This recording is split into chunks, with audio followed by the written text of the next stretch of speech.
Hello students. Matrix की इस class में हम लोग मैट्रिक्स की बेसिक कंसेप्ट को समझेंगे। इसकी फॉर्मेशन को समझेंगे और मैट्रिक्स का मतलब क्या है और इससे जुड़े हुए जो भी इम्पोर्टेंट फैक्ट्स है उसको कवर करेंगे। तो चलिए शुरू करते हैं। तो सबसे पहले याद रखना है कि मैट्रिक्स का मतलब क्या होता है। तो मैट्रिक्स मुख्य रूप से नंबर्स को हम लोग क्या करते हैं, एक क्रम के रूप में व्यवस्थित करते हैं। जैसे कि आप अगर देखे होंगे, अगर किसी विद्यालय में या किसी स्कूल में विद्यार्थियों को जब कक्षा में व्यवस्थित किया जाता है, अगर उसकी पैटर्न सेम हो तो विद्यार्थियों को जो व्यवस्थित किया जाता है वो एक पंक्ति और स्तंभ के रूप में व्यवस्थित किया जाता है। तो यहाँ पर भी कुछ ऐसा ही है।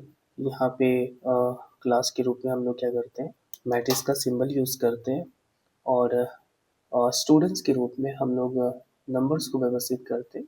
नंबर्स, लेटर्स और फंक्शन भी पार्टिसिपेट करते हैं। मुख्य रूप से त्रिगोनोमेट्रिक फंक्शन और लॉगरिथमिक फंक्शन और भी कई मतलब फंक्शन सारे पार्टिसिपेट करते हैं। लेकिन मुख्य रूप से हम लोग क्या करते हैं, त्रिगोनोमेट्रिक फंक्शन, लॉगरिथमिक फंक्शन और इनवर्स ट्रिगोनोमेट्रिक फंक्शन मुख्य रूप से पार्टिसिपेट करते हैं। जो एप्लीकेशन बेस होते हैं हम क्या करते हैं उसको एरेंज कहते हैं। तो आपको एक बात ध्यान में रखनी है कि जो नंबर्स होना चाहिए वो एक पैटर्न में होना चाहिए और फिर उसके बाद में एक कंप्लीट सेंस निकल कर आना चाहिए। अब ऐसा नहीं है कि एक इरेगुलर पैटर्न होना चाहिए। आपको इन सारी बातों का ध्यान रखना होगा। तो मैट्रिक्स की फॉर्मेशन के लिए हम क्या करते हैं, मैट्रिक्स का सिंबल यूज़ करते हैं। और जो मैट्रिक्स का जो सिंबल होगा हमारा, वो हमारा दो तरह के सिंबल यूज़ करते हैं। हम डायरेक्ट समझते हैं, इसके डेफिनेशन पर नहीं जाते हैं, उसको डायरेक्ट समझने का प्रयास करते हैं और सिंपल तरीके से समझने का प्रयास करते हैं। हम दो तरह के सिंबल मुख्य रूप से यूज़ करते हैं। एक बड़ी कोस्ट यूज़ करते हैं और एक छोटी कोस्ट यूज़ करते हैं। दोनों में से आप किसी को भी यूज़ कर सकते हो, कोई दिक्कत नहीं है। हाँ, लेकिन इसके अंदर जो नंबर्स होगा उसको हम क्या करेंगे, पंक्ति के रूप में और स्तंभ के रूप में व्यवस्थित करेंगे।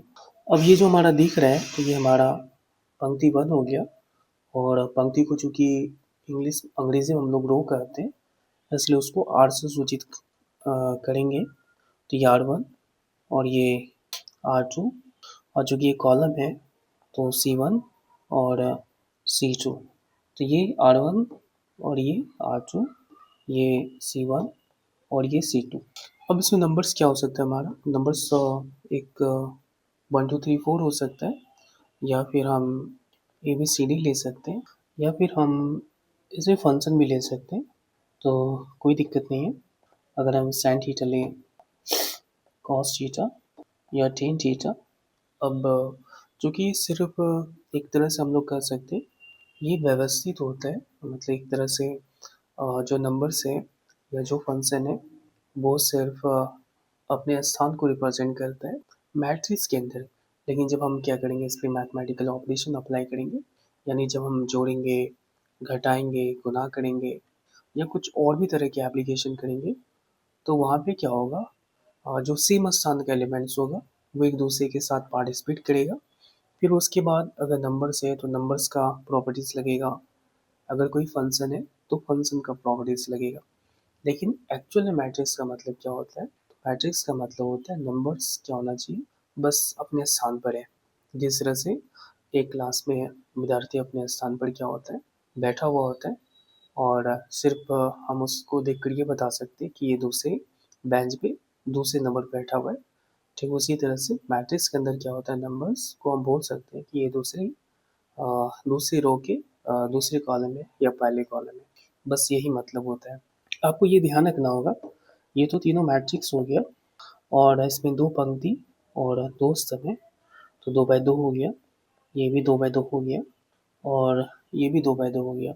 लेकिन जब अगर हम इस तरह से लिखें ए बी और अगर ऐसे अरेंज कर दें तो ये हमारा नहीं होगा, या फिर हम इसको ऐड से अरेंज कर दें तो ये हमारा नहीं होगा, क्योंकि ये एक रेगुलर पैटर्न नहीं है।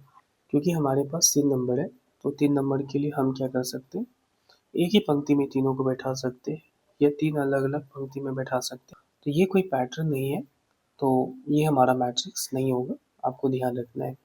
तो सिंपल सा आप समझोगे कि मैट्रिक्स का मतलब होता है वे सारे अवयवों का संग्रह, जिसे हम लोग क्या कर सकते हैं, एक अ, एक साथ व्यवस्थित कर सकते हैं और एक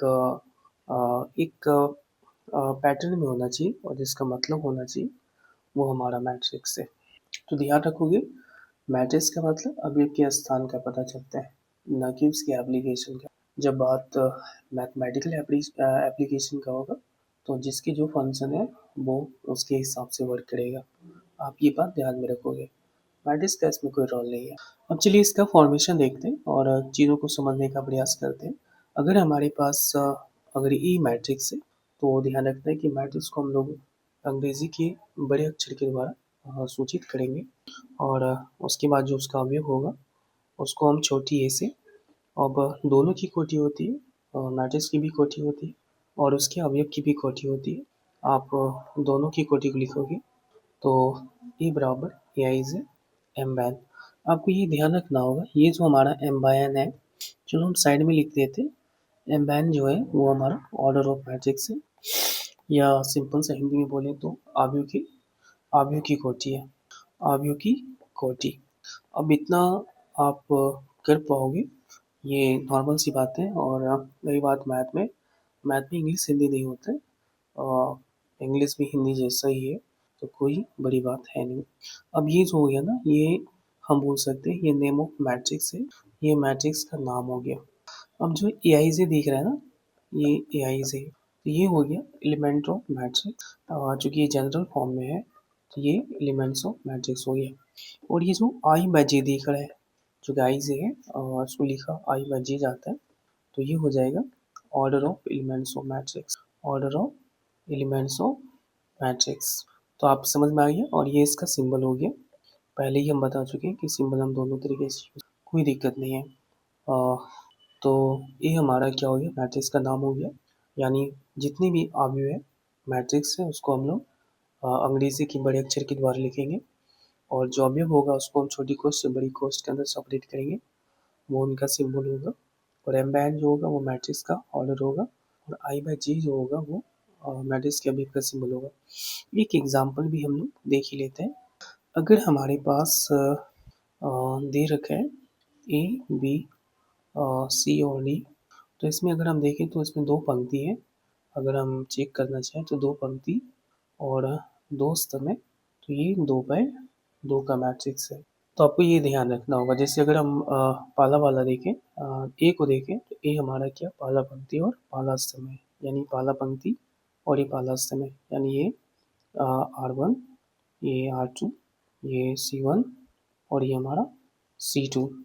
जैसे अगर ये बोला जाए कि A11 क्या हो, तो इसका मतलब 1 हमारा पंक्ति है और 1 हमारा स्तंभ है, तो A11। तो 1 1 चेक करना है तो क्या हो जाएगा A, और 1 2 चेक करना है तो B, और 2 1 चेक करना है तो C, और 2 2 चेक करना है तो D। ये सिर्फ स्थान को बताता है, बाकी इसको और कोई चीज़ से मतलब नहीं है।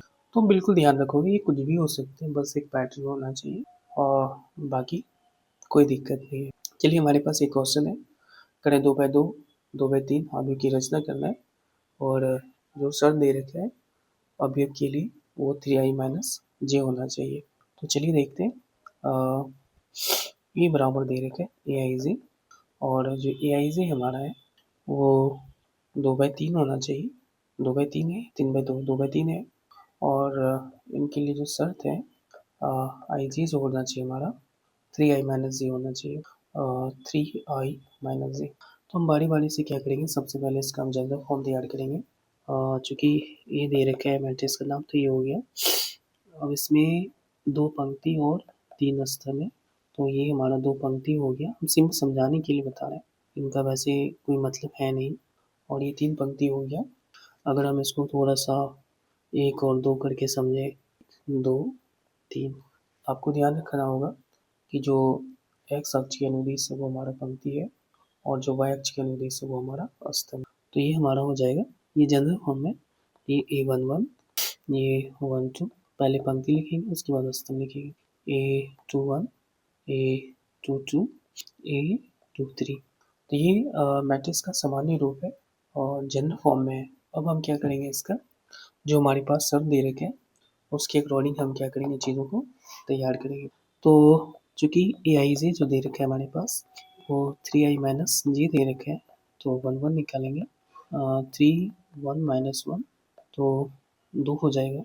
अगर हम 1 2 निकालेंगे तो ये कितना हो जाएगा, तो ये 1 हो जाएगा। और 1 3 निकालेंगे तो ये हमारा 0 हो जाएगा। और अगर हम 2 1 निकालेंगे तो 1 तो कितना हो जाएगा, 5 हो जाएगा। और अगर हम 2 2 निकालें, 2 2 निकालें तो ये हमारा कितना हो जाएगा, तो ये हमारा हो जाएगा 6 माइनस 2 4 हो जाएगा। और 2 3 निकालें तो ये हमारा हो जाएगा, ये हमारा 3 हो जाएगा। तो ये सारा आ चुका है। तो यहाँ से हम अगर हम बोलें कि जो हमारा जो मैट्रिक्स है, लिया गया जो मैट्रिक्स है वो क्या हो जाएगा, तो 2 1 0 2 1 0 और 5 4 और 3, मतलब जिसका जो स्थान है हम क्या करेंगे, उसको उस स्थान पर रख देंगे। ये हमारा क्या हो जाएगा, आंसर हो जाएगा। उम्मीद है आपको समझ में आया होगा।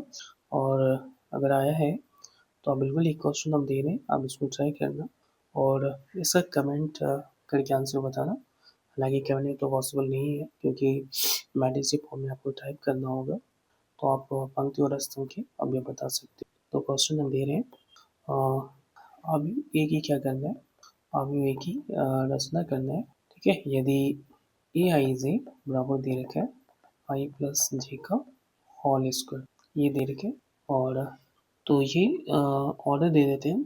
तो ऑर्डर है 2 बाय 2 अवयव की क्या करना है, 2 बाय 2 अवयव ए की रचना करें यदि ए i J I plus j का होल स्क्वायर दे रखे है। इंग्लिश में भी लिख देते हैं ताकि दिक्कत ना हो। Construct 2 by 2 matrix if a i j is equal to i plus j का होल स्क्वायर दे रखे। आपको बेसिक कंसेप्ट से संबंधित अगर कुछ भी पूछना हो तो बिल्कुल आप कमेंट करोगे और ज़्यादा से ज़्यादा सपोर्ट करोगे, ताकि जितनी भी कंसेप्ट है उसको बहुत ही सिंपल तरीके से आपको मैं बताऊं, ताकि आपको समझने में फ़ायदा हो। तो कैसा वीडियो लगा आप बिल्कुल कमेंट करोगे। और अगर कोई दिक्कत है, कोई क्वेरीज है, तो बिल्कुल आप कमेंट करोगे। बिल्कुल आप कमेंट करके बताओगे गाइस आपको वीडियो कैसा लगा। और अगर आप इस चैनल पर पहली बार आए हो तो चैनल को ज़रूर सब्सक्राइब करो, ताकि अगर आप 12th क्लास के स्टूडेंट्स हो और आपकी बोर्ड एग्ज़ाम आपको 2027 में देना है और आप चाहते हो कि बहुत अच्छा मार्क्स आए और कोई दिक्कत ना हो मैथ्स में, मैथ्स लाइक कि अगर मैथ्स आपको फियर क्रिएट करता है, डर लगता है, और विश्वास करो बिल्कुल डर नहीं लगेगा और आपके मार्क्स बहुत अच्छे आएंगे। आप खुद भी विश्वास नहीं कर पाओगे जब आप इससे जुड़े रहोगे। और बिल्कुल आप कमेंट करके पूछ सकते हो अगर कोई क्वेरीज वगैरह सब है ना। तो मैं सारी चीज़ों को कवर करूँगा और उम्मीद करो और आपके जब एग्ज़ाम होंगे तो आपको बहुत अच्छा मार्क्स मिलेगा, देखने को मिलेगा। तो इस वीडियो में इतना ही गाइस, थैंक यू वीडियो देखने के लिए।